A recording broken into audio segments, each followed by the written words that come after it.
चलो भाई।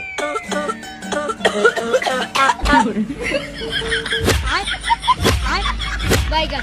साला तुमको रोके हैं कि बीड़ी मत पियो, अगर चोरी करते समय खांसे तो साले जान ले लेंगे तुम्हारी। अरे देवा, साला तू फिर से बीड़ी पीने लगा, फेंक बीड़ी नीचे उतर। और अभी तो रुको। कौन है ये लोग?